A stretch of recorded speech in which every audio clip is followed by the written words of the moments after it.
নমস্কাৰ বাজবাৰীত ৩৬০০ বিঘা উমৰাংচাউত ৯০০০ বিঘা নালপাৰা বেলতলাত এতিয়া খিলঞ্জীয়া মানুহৰ মাটি বিজেপি চৰকাৰে বিক্ৰী কৰিবলৈ বিচাৰে কাৰ বাবে উদ্যোগ বহাবলৈ ঠিক আছে অসমত উদ্যোগ লাগে কিন্তু খিলঞ্জীয়া জনগোষ্ঠীৰ মানুহৰ মাটি কিয় বিজেপি চৰকাৰৰ মন্ত্ৰী বিধায়কসকলৰ পৰিয়ালৰ যে হাজাৰ হাজাৰ বিঘা মাটি আছে সেইখিনি মাটি তেওঁলোকে বিক্ৰী কিয় নকৰে মুখ্যমন্ত্ৰী মন্ত্ৰীৰ পৰিয়ালৰ মাটিৰ য'ত তেওঁলোকে ৰিজৰ্ট বনাইছে বাগান বহাইছে সেইখিনি মাটি তেওঁলোকে উদ্যোগৰ কাৰণে কিয় ব্যৱহাৰ নকৰে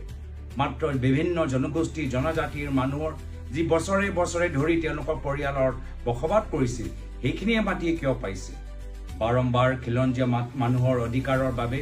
প্ৰাক্তন চৰকাৰে ফৰেষ্ট ৰাইট এক্ট আনিছে 6 শেডিউল আনিছে এটা গোটেইখিনি আইন নস্যাৎ কৰি বিজেপি চৰকাৰে বাহিৰৰ কোম্পানী বহাবলৈ বিচাৰিছে